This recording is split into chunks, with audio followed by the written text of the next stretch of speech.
김용현 전 장관의 변호인들이 여전히 계엄 당시 국회의장의 월담을 쇼라고 주장하고 있습니다.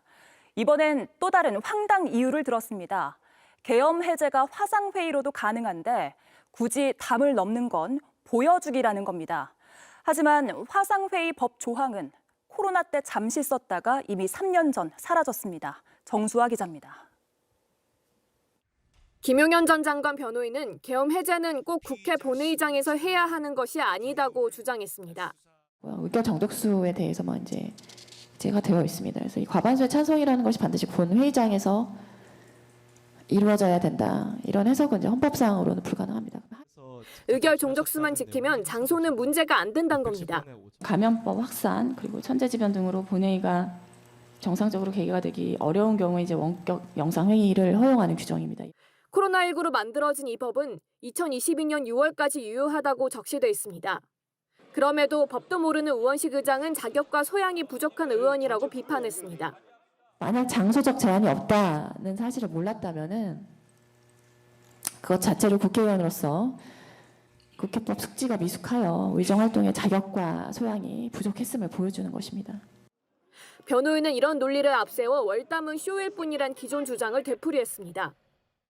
국회의원들이 굳이 담을 넘어서 국회의사당에 진입할 필요가 없었습니다. 알았다면 제3의 장소에서도 할 수 있었다는 것을 알았다면은 이것은 의도적인 연출이 되겠고요. 하지만 국회를 통제한 피고인들이 월담은 쇼라고 주장하는 건 앞뒤가 맞지 않는다는 지적입니다.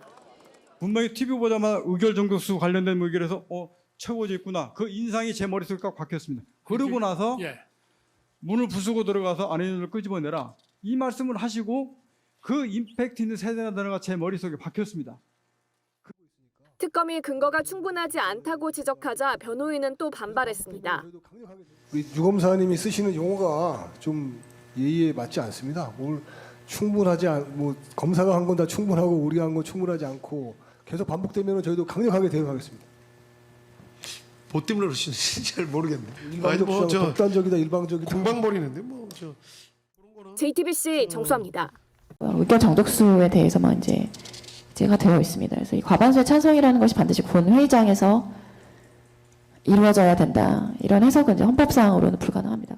만약 장소적 제한이 없다는 사실을 몰랐다면은 그것 자체를 국회의원으로서 국회법 숙지가 미숙하여 의정활동의 자격과 소양이 부족했음을 보여주는 것입니다. 국회의원들이 굳이 담을 넘어서 국회의사당에 진입할 필요가 없었습니다. 알았다면 제3의 장소에서도 할 수 있었다는 것을 알았다면은 이것은 의도적인 연출이 되겠고요. 아, 새로운 스타 탄생입니까? 이거 무슨 얘기예요 도대체? 그러니까 왜 국회의원들이 국회에 가서 쇼했냐 이 얘기예요? 굳이 월담해가지고 국회 안에 들어가지 않아도 제3의 장소에서도 표결할 수 있었다. 아니 어디서 하는데 그러면 어디죠? 뭐 삼겹살집에서 그러니까 이제 정상적이냐는 발언을 우리가 정상적으로 분석을 할 수는 없지 않습니까? 제정신이 아닌 것 같고요. 사실상 이게 당시에 그 국회를 못 들어가게 했으니까 담을 넘어가지 들어가게 했으면 뭐 하려고 담을 넘어가겠어요.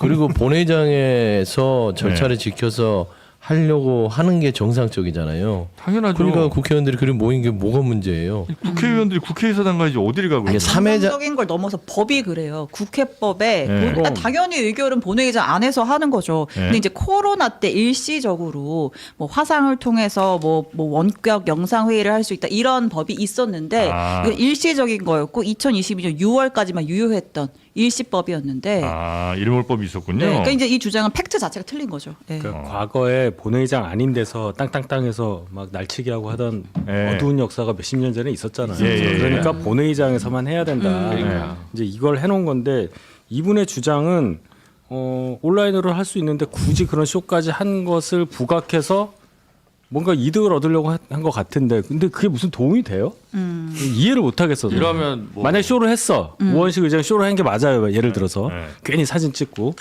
그게 김용현의 어떤 뭐 형량과 관련이 있나요? 어떻게 되는 거예요? 제가 몰라가지고 모르겠어요. 아니 뭔지 전 좀 어이 그냥 없는 게 왜냐면 이러면 그 국민의힘 뭐 벌금으로 끝났지만 나경원 의원은 왜 빠루를 들었습니까? 물론 빠루는 전리품이었지만 본인들이 갖고 온 건 아니지만 전리품. 그 말이 안 되잖아요, 이거는. 그리고 일단 그게 말이 안 되고. 왜 얘기하는 거예요? 예. 그리고 지난번에 그 재판에서 누구였죠? 그 녹음 파일 나왔는데 그 경찰이랑 그 국회의장실 측이랑 통화해가지고 의장도 못 들어오게 한다. 방호과. 예. 그래가지고 막 했잖아. 아니 의장도 못 들어오게 하면 어떡하냐고 막 이러면서. 네. 사무총장이랑 통화했었어요. 그 통화 내역도 재판에서도 현출이 됐잖아요. 뻔히 그거를 보고도 이렇게 얘기를 한다. 저는 네. 이거는 뭐 그냥 의도된 연출 아니냐. 네. 제일 지금 기분 나빠할 사람이 아마 김계리 변호사니까. 내 예. 자리 뺏길까 관심을 봐요? 뺏겼어? 그러니까 본인에게 와야 될 스포트라이트가 김지미 변호인에게 네. 사실은 옮겨가는 거 아닌가. 그 민변에도 김지미 변호사님이 있는데 아, 그래요? 그분이 더 조금 하여튼 뭐 굉장히 이해하기는 어렵습니다.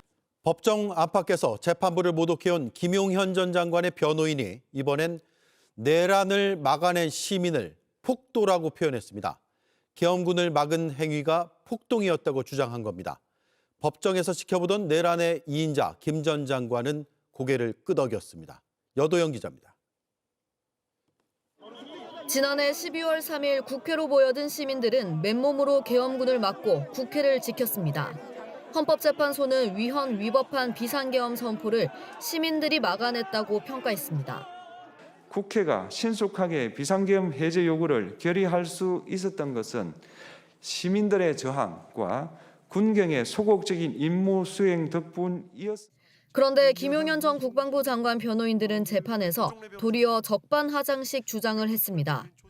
당시를 국회 내외부가 폭도들에게 장악당한 상태라고 규정한 뒤 군은 폭도들에게 폭행당하면서도 일체 반격 행위를 하지 않았다고 한 겁니다. 이놈들의 공격에 대한 반격 행위도 없었다면서 현장에 있던 시민들에 대해 막말도 서슴지 않았습니다. 비상계엄 선포는 대통령의 고유 통치 권한이고 군은 명령에 따라 임무를 수행한 거라고 주장하기 위해 시민들을 폭도로 몰아간 겁니다. 김 전 장관은 법정에서 직접 발언은 하지 않았지만 변호인의 이 같은 발언마다 고개를 끄덕였습니다. 내란 중요 임무 종사 혐의를 받는 김 전 장관 측은 주객 전도란 말까지 써가며 변론을 펼쳤습니다. 비상계엄 1년, 내란 2인자로 계엄군을 진두지휘한 전직 국방부 장관은 여전히 법정에서 죄가 없다고 주장하고 있습니다. JTBC 여도현입니다.